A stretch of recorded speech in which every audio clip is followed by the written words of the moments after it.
This is a story from China. Long, long ago in China, there lived a man named Jofuku. Now the name means wise man, and wise man indeed he was.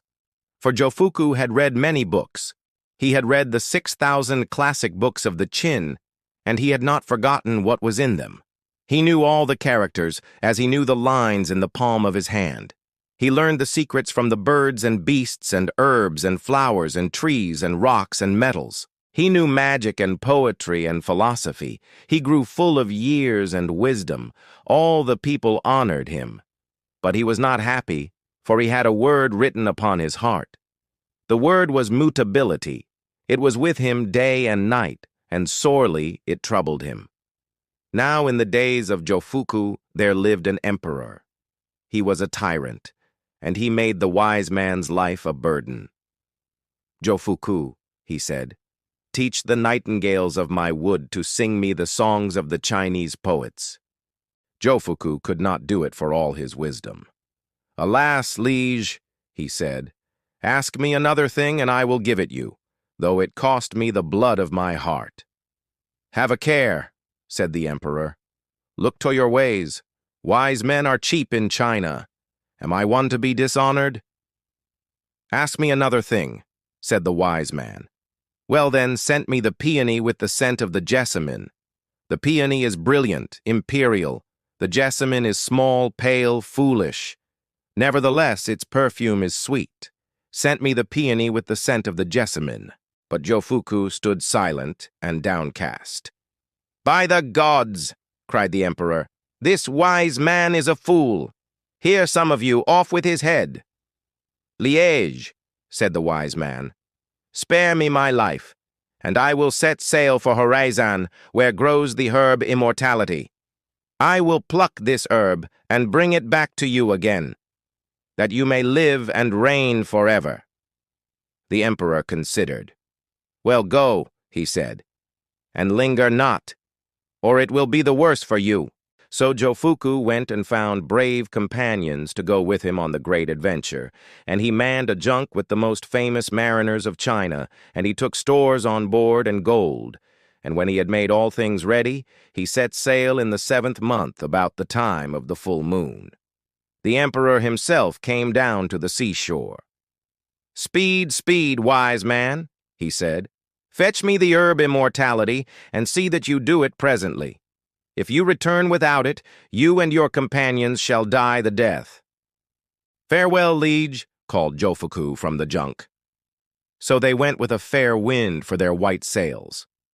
The boards creaked, the ropes quivered, the water splashed against the junk's side, the sailors sang as they steered a course eastward. The brave companions were merry, but the wise man of China looked forward and looked back, and was sad because of the word written upon his heart, mutability. For many days the junk of Jofuku sailed upon the wild sea, steering a course eastwards. He and the sailors and the brave companions suffered many things. The great heat burnt them, and the great cold froze them. Hungry and thirsty they were, and some of them fell sick and died. More were slain in a fight with pirates. Then came the dread typhoon and mountain waves that swept the junk. The masts and the sails were washed away with the rich stores, and the gold was lost forever. Drowned were the famous mariners, and the brave companions every one. Jofuku was left alone. In the gray dawn he looked up. Far to the east he saw a mountain, very faint, the color of pearl, and on the mountain top there grew a tree, tall, with spreading branches. The wise man murmured, "The Island of Horaizan is east of the east, and there is Fusan, the Wonder Mountain. On the heights of Fusan there grows a tree whose branches hide the mysteries of life." Jofuku lay weak and weary and could not lift a finger. Nevertheless, the junk glided nearer and nearer to the shore.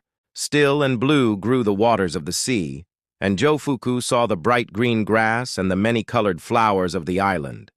Soon there came troops of young men and maidens bearing garlands and singing songs of welcome, and they waded out into the water and drew the junk to land. Jofuku was aware of the sweet and spicy odors that clung to their garments and their hair. "How strange it is," said Jofuku. "I do not feel my old age anymore." "What is old age?" they said. "Neither do I feel any pain." "What is pain?" they said.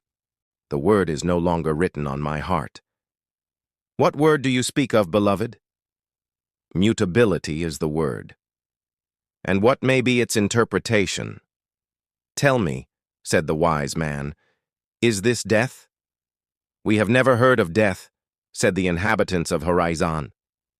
Jofuku went to the place where the tree spread its branches over the mysteries of life, and there he met the wise man of Japan. He was called Wasobiobe. He was as young as Jofuku was old. The wise man of China was old and very feeble. The wise man of Japan was full as wise as the wise man of China. He was not old, but young. The people honored him and loved him. Often he was happy enough. It was his pleasure to venture alone in a frail boat out to sea, there to meditate in the wild and watery waste. Once as he did this, it chanced that he fell asleep in his boat, and he slept all night long, while his boat drifted out to the eastward. So, when he awoke in the bright light of morning, he found himself beneath the shadow of Fusan, the Wonder Mountain. His boat lay in the waters of a river of Horaizan, and he sprang on shore. "The sweetest spot in the world," he said. "I think I have come to Horaizan the Blessed." Soon came the youths and maidens of the island, and with them the wise man of China, as young and as happy as they. "Welcome, welcome, dear brother," they cried. "Welcome to the island of eternal youth." When they had given him to eat of the delicious fruit of the island, they laid them down upon a bank of flowers to hear sweet music. Afterwards they wandered in the woods and groves. They rode and hunted, or bathed in the warm seawater. They feasted and enjoyed every delightful pleasure. So the long day lingered and there was no night, for there was no need of sleep, there was no weariness and no pain. The wise man of Japan came to the wise man of China. He said, "I cannot find my boat." "What matter, brother?" said Jofuku. "You want no boat here." "Indeed, my brother, I do. I want my boat to take me home. I am sick for home. There's the truth." "Are you not happy in Horaizan?" "No, for I have a word written upon my heart. The word is humanity. Because of it I am troubled and have no peace." "Strange," said the wise man of China. "Once I too had a word written on my heart. The word was mutability, but I have forgotten what it means. Do you too forget?" "Nay, I can never forget," said the wise man of Japan. He sought out the crane, who is a great traveler, and besought her, "Take me home to my own land." "Alas," the crane said, "if I did so, you would die. This is the island of eternal youth. Do you know you have been here for 100 years? If you go away, you will feel old age and weariness and pain. Then you will die." "No matter," said Wasobiobe. "Take me home." Then the crane took him on her strong back and flew with him. Day and night she flew and never tarried and never tired. At last she said, "Do you see the shore?" And he said, "I see it. Praise be to the gods." She said, "Where shall I carry you? You have but a little time to live."